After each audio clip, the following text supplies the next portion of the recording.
Maximizing storage does not mean that you should put very many upper cabinets in the kitchen. I like work that Yeah, that challenges challenges me. you. Yes. There was always something off, and I would always point out, I'm like, I don't like this. Can't you change that? Actually, the projects I've worked on, and I have gotten my inspiration from a movie that I've watched. I'm like, oh, I saw something like this. So when I add those dots to dates, I feel like creativity has always, Okay, how do you balance beauty and functionality? Hello, my name is Gloria Elijuna. Welcome to Spaces and Stories. And I am Esther Nali, co-hosting alongside the Beauty and the Beat. We'll be thrilled to have you here every 2 weeks. As we talk about interior design. Be sure to follow us on all our social media platforms. In today's episode, we're going to be letting you know about who we are. And we're going to do that by shuffling a few questions, and then we're going to be answering those. Come with us. Yep. All right. I think I'll go first. Sure. To begin with, my question is kind of straightforward. What do we have? And it's what's a mistake you made early in your career that you're grateful for? Okay. When I was starting out as an interior designer, I got recommended to go work on a certain project. However, when I reached there, you know how you really be scared and it's your first one. First time. So I reached there, I did my measurements, and I was supposed to do 3D visualization and then also execute. Okay. When I reached there, my client was, of course, very exposed, very knowledgeable, and just being in the presence of someone that you feel knows more. Yes, knows more. It's a bit intimidating. And it's your first time. And it was my first time, And I remember I didn't even know what I was doing. I was just there. I think this lady looked at me. I was like, I'm going to be wasting money. My God. I spoke a lot of I don't want to call it nonsense, but a lot of things that didn't make sense. We're not adding up. So the mistake I made that I realized after, and I'm very grateful, is that time I was able to speak, but then I realized I'm not supposed to expose myself like that. To our clients. Have limited words, go home, compile a report, and that's how it works. Because actually clients do not want to work with people who are not knowledgeable, who are not confident about what they're doing. Yeah, that's right. So it's a mistake I learned early, and it was my very first project. And I never got to do that project, by the way. That's interesting because design is a learning process. We are always learning. So I am glad that along the way you have learned it. Yeah, I learned it right now. Yeah, that was my early mistake in my career. So I guess it's my turn. Yeah. Let's go.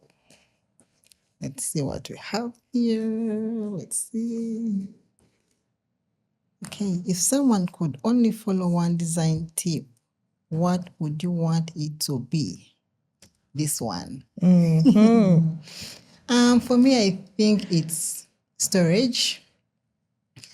We should always prioritize storage because no matter how the space looks beautiful, whether it's a kitchen, whether it's a bathroom, whether it's any space, a living room, if you have not catered for storage, the place is always going to feel cluttered. And I would say an example of a kitchen. If you do not have storage where you are putting the things you're using on an everyday, like on a daily, and you don't have storage for those things, the kitchen is gonna be stressing. It's gonna be frustrating for you to use. It won't be functional as well. Yes. And For the bathroom, if all your things are going to be on the vanity, you know how it feels cramped, like everything is on the vanity. You don't cater for where those things should go. You did not put then maybe the recessed niches. So I think storage is very important. Yeah, you're right. Storage is very important. And then I also always say less is more, but Very not good. in the storage line. But yeah, you do not have to have everything out there for your place to feel luxurious. thank You know, you. I mean, you can. Interior design is all about investing in the essential things that are practical and beautiful. You don't have to crowd the entire place. So yeah, less is more. So my question is, did you forever know you would be here? Meaning, did I forever know I would be an interior designer? Not really, but looking back, I think that I have always been interested in creativity, because at some point in my life I was a makeup artist, and makeup is about creativity also. Yes. Yes. So when I add those dots to date, I feel like creativity has always Been a part of you. been a part of me. And interior design is all about being creative. So I wouldn't say that I've always known that I wanted to do this, but the journey eventually led you to interior design. Yeah. Okay. So that's nice. Did you? I can't say that I knew that I would be here as an interior designer. But also, with my story, I have been in different professions. What's your story? I did graphics designing at a point, and then I was doing procurement. But then the graphics designing bit, I was working with softwares. With graphics design, you have to be creative, Yeah, and that's why that actually when it gave me the confidence to do 3D visualization and then eventually venture. It was easy for you too. It was very easy for me. And then also, I think I've always loved interior design. I've always loved beautiful spaces. I've always loved the works of interior designers. You've always been drawn. I always find myself in that place.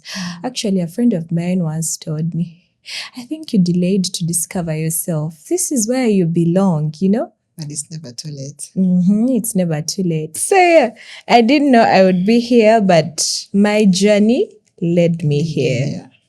Wow, that's interesting. All right, I think now it's my turn. It's open shelves or closed cabinets. For me, I will forever go with closed shelves, closed cabinets, not open shelves. That's according to me. Definitely. They look clean, soft-skirted.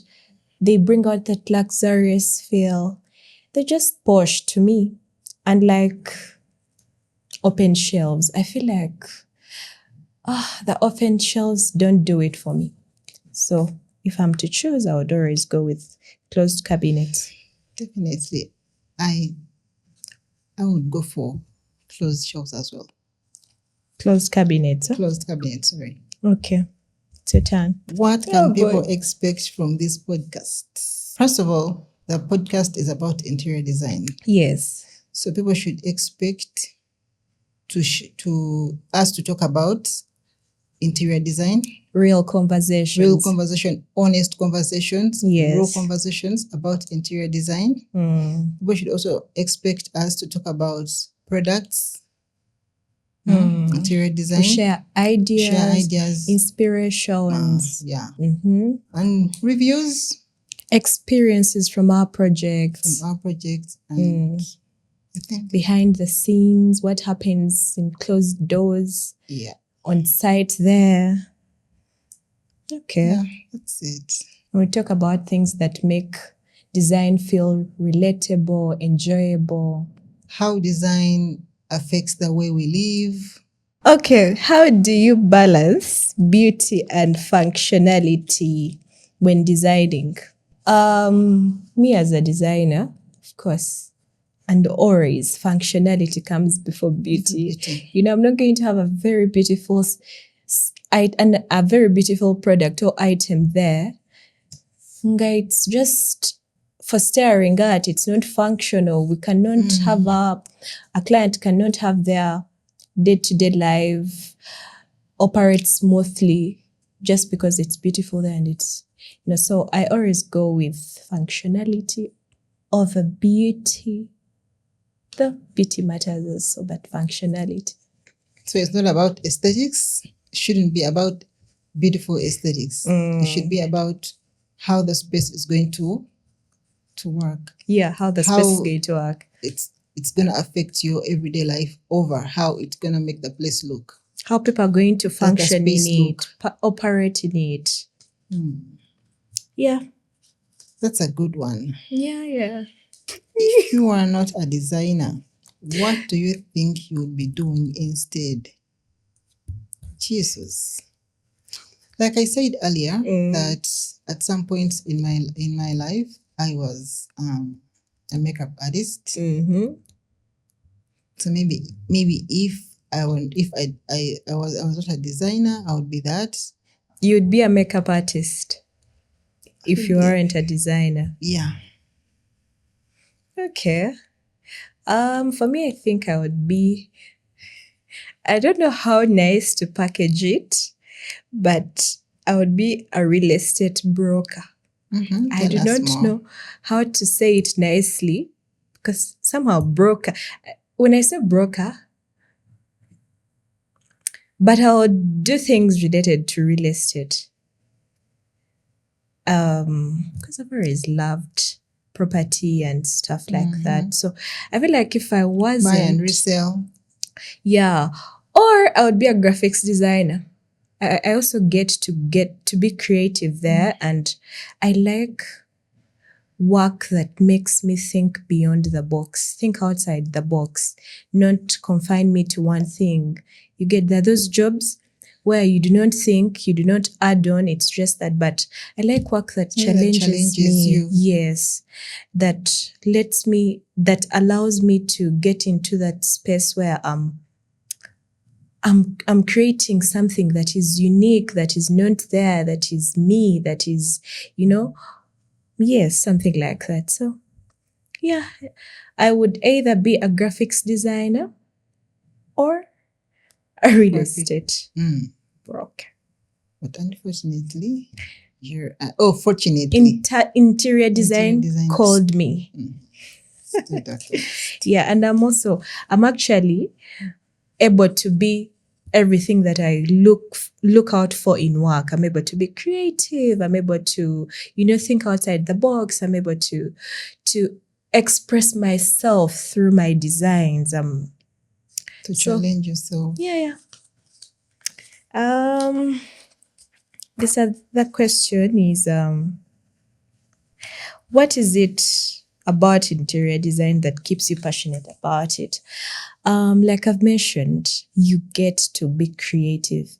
To me, interior design is an art, and you also agree. Yeah, 100%. Yes, it's an art. It's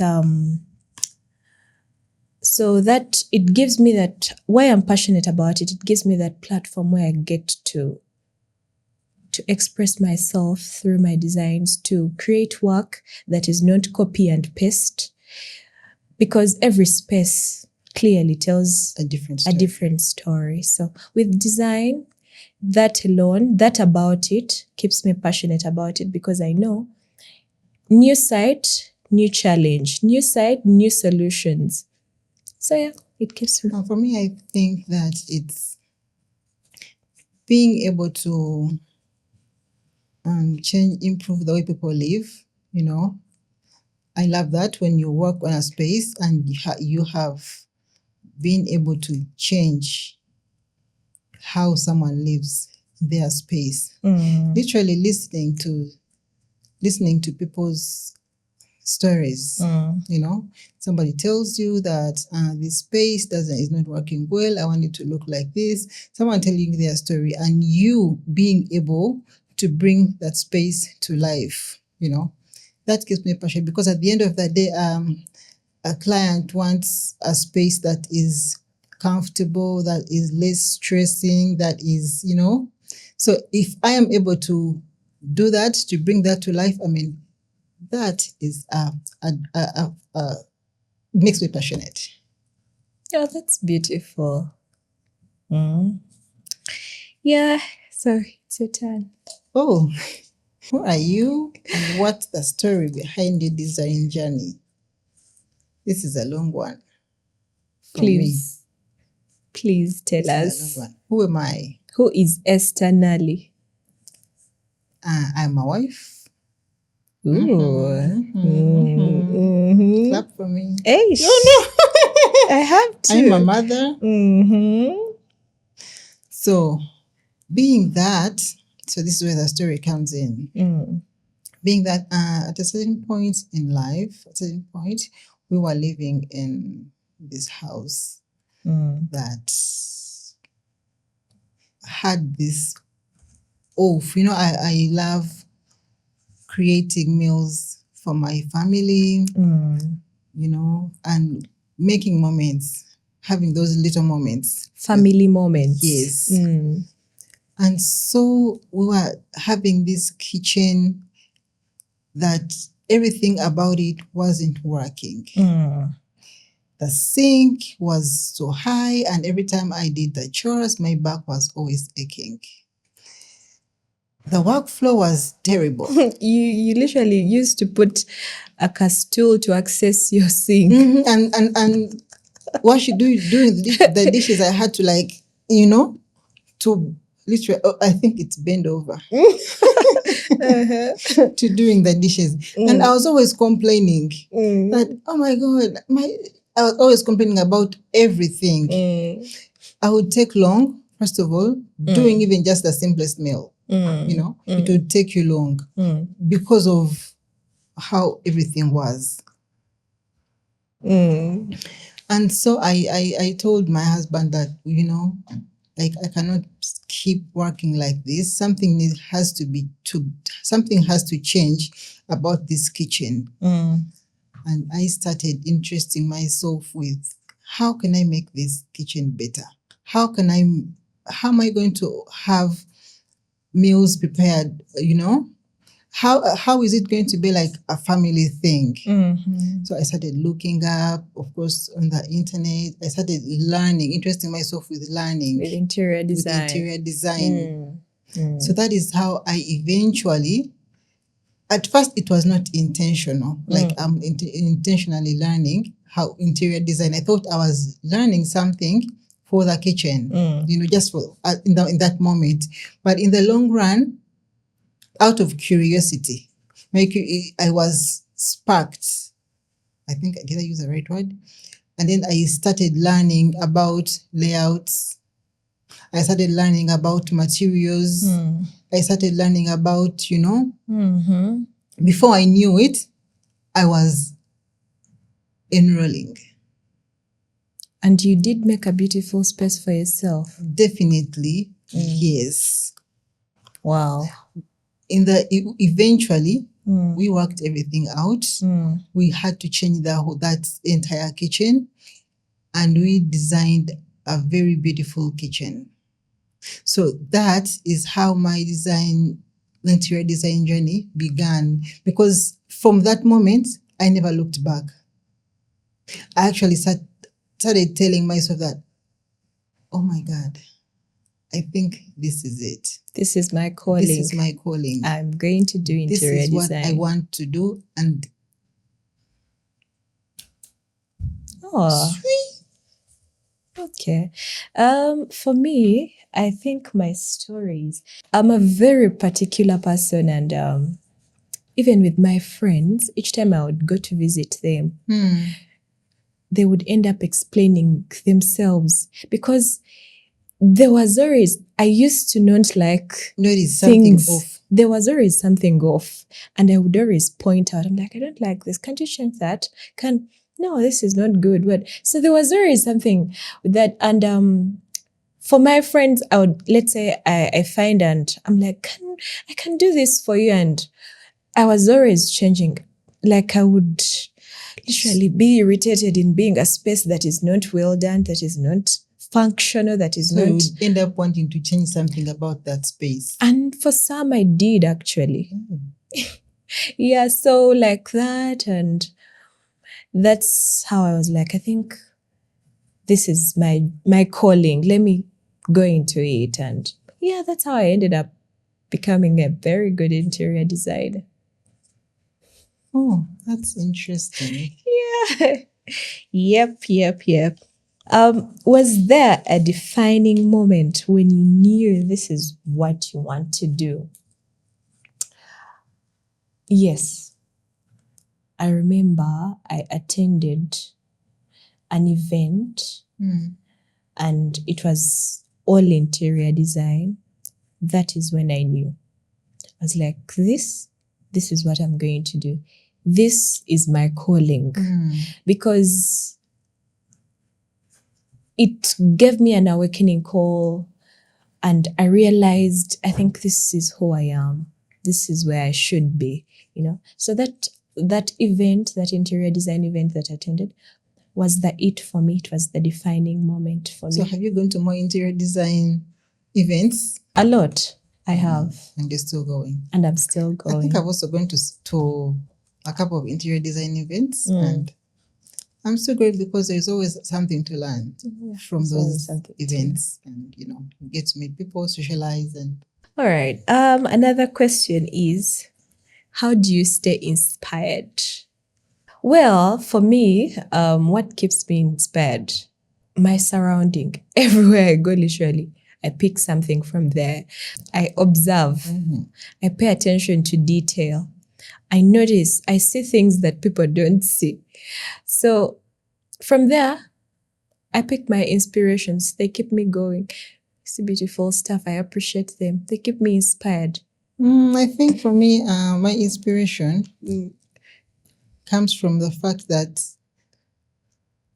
design is, we're always learning, Yeah, that's right. We're always learning. We're not stuck onto one thing. It's always evolving. Trends come, trends go, yeah. So because of that, I'm always picking inspiration. Oh, that's beautiful. What does a typical day look like for you as an interior designer? What a typical day looks like for me, I'll wake up in the morning. For days where I have projects, those are very hectic days. Of course, you're up and down. You wake up, you're going to sites, you're going to markets to look out for stuff. I do 3D for those projects. I'm seated. I'm building concepts. I'm doing the rendering. I'm modeling stuff and yeah. But for the days where I'm not having a project going on, I make sure to add on the knowledge that I have in interior design. So you find me, I'm in magazines, I'm seeing different projects, I'm looking at different works done by other designers. So yeah, that's what a typical day looks like for me as an interior designer. I'm reading a book and stuff like that. That's nice. Or I'm watching a movie. By the way, do you know that the inspirations that we get through movies, because of course there's design in there, places. Yeah, also the movies do help a lot. I don't watch movies. Oh, too bad. You're missing out. Actually, the projects I've worked on and I have gotten my inspiration from a movie that I've watched. I'm like, oh, I saw something like this. Oh, I saw this color. It looked really nice. Oh, like this light was so beautiful. And, I've the designs that I have made that have actually come from movies. But Really? yes, they are very, in those movies, I mean, they use nicely Is designed that a places. suggestion for me They're really nice. You to get start watching so I can pick inspiration? It's not just Pinterest, I've gotten some. I also remember House tours. you see house tours. How do you cope with those moments where you're feeling discouraged and you feel like giving up? Because I mean, it's not a bed of roses. There are those Yeah. moments that can really put you down and you're discouraged and you don't want to do it anymore. So how do you handle that? The first question is, why did I get here? That's always your awakening question. Why did I get here? How did I get here? How if I have moved this far, then why look back? And look back to what? Because we're not always going to start over with something else. Yes, that's right. That's true. So if I have such moments in my life, I have to reflect on this journey, how it started, and then the people that I have been able to impact, people that I have inspired, or people that are inspiring me, So I look at all those things and all those factors and put them into consideration, and also where I want to be, where I am going, and I am motivated. Actually, that's a very beautiful way to keep going. To look at. Because in life, there is nothing like everything is going to be smooth. Everything is always going to go easy for you. Some days you're down, some days you're up. You know how sometimes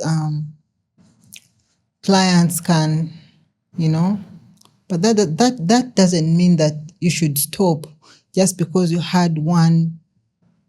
Yeah. And growth comes from persistence, by the way. Exactly. That is how we grow. That's a beautiful one. That I have learned. In these moments, I will also be looking. I will actually use that as a moment of reflection and be like, why did I get here? I'm not going to be starting over again. Exactly. That's a because beautiful you do not one. grow backwards, but you grow forward. Oh. Okay. This is a bit, I don't know, but